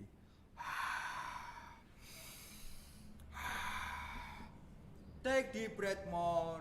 You need oxygen to release all the tension. And then you open your wings. Open your hand to go into the noun place. Your eyes facing to your hand, and then the top of the hand, receiving the light of universe and bring down to the heart. And your right hand turning down and ground it to the earth. And then take deep breath, bring to the center of the cord and bring to the cord.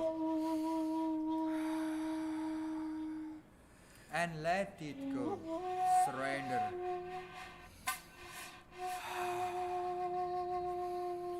Let it in. Let it in. Let it in. Let it in. Let it in. Let it in.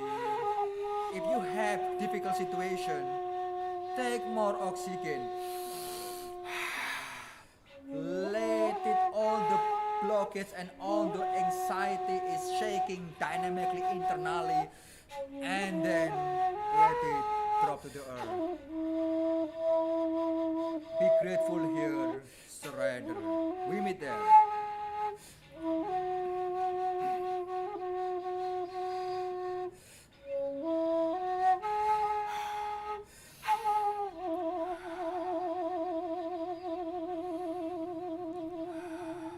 Take deep breath.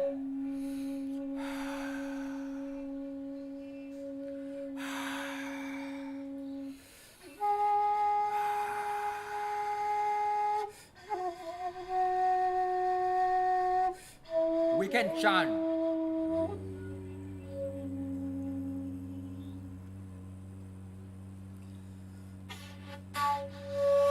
You can chant Allah, Pras.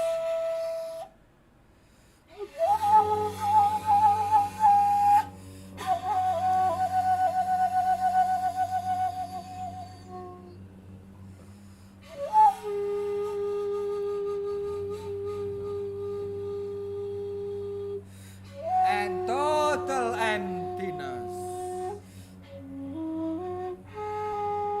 Just love. Your heart is golden.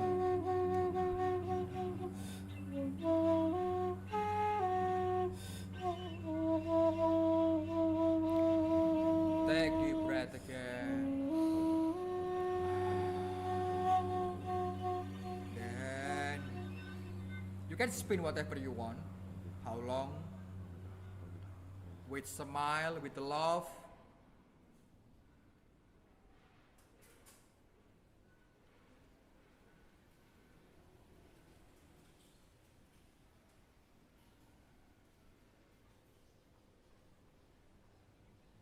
So when you feel dizzy, you can take some movement, a bow.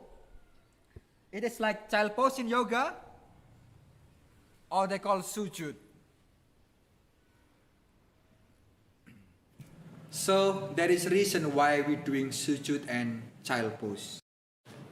I hope that you guys gonna have benefits from this practice. By the way, how you feeling when we're spinning with me? Yeah, man, it was a little bit scary. It was terrifying for me. It was good, terrifying. I was gonna cry. And I was gonna puke.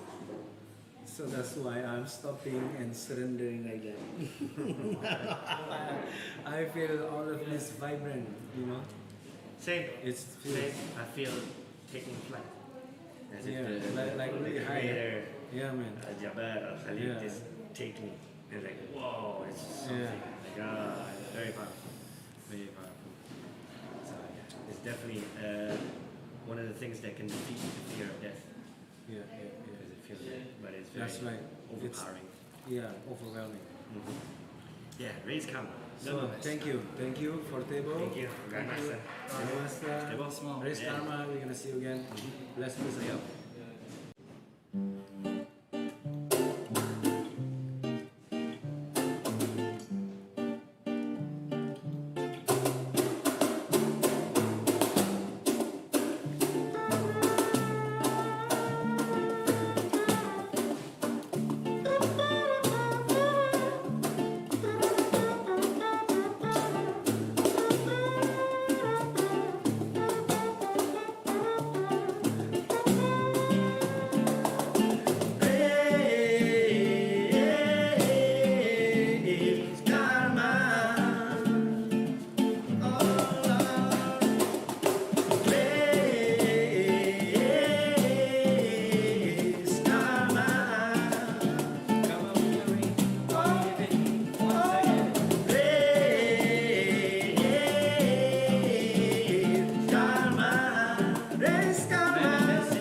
Wow, guys. What a beautiful episode. Thank you so much for sharing that with us. We have a special guest here since we were talking about mother and children. Here's my daughter, Alia, who I am so grateful for being so patient throughout this month with me. For those of you who don't know, every time that I'm live, I'm stuck to my computer for 4 hours. And Alia is actually 11 months old. She's going to be 12 months. I don't think you should put that in your mouth, lovely. Let me see. She's going to be a year old in next month. And for the last month, her entire month from being 10 to 11 months, we live stream at her bedtime and dinner time and after she wakes up from her nap. So she's had no time with me. And so I'm grateful for her for being patient with me while we've been putting these episodes together for you. And so like between 12 noon till about this time, I'm usually not with her. And people just bring her and I nurse her while I'm live streaming. So say hi. She just wants to touch the mic, you guys.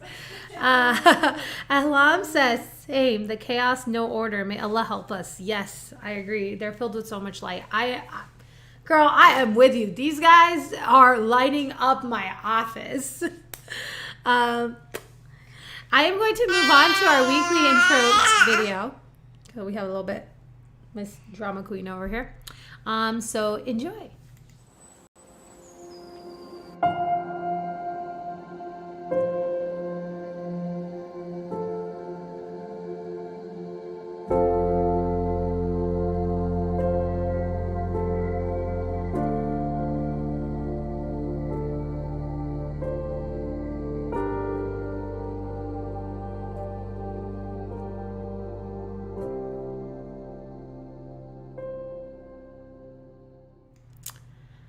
I love this video.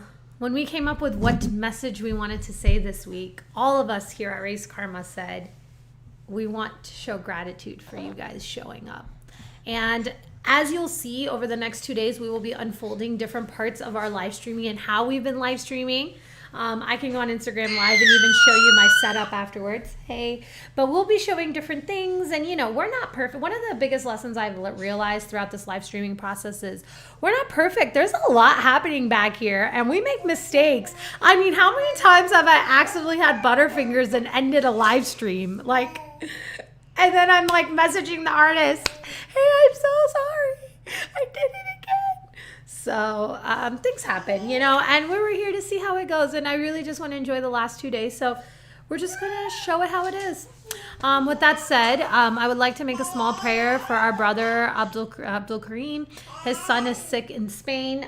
He's usually live after Ras Muhamad, but unfortunately he's been very tied up with his son. And so may Allah give him shifa and help him and his family and bring his health back to life. Inshallah, ameen. So with that said, we will be ending early. So we appreciate you guys joining, and I hope you guys have a wonderful, wonderful night full of joy. Ameen. And right before we end, I will just share 1 or 2 more things with you.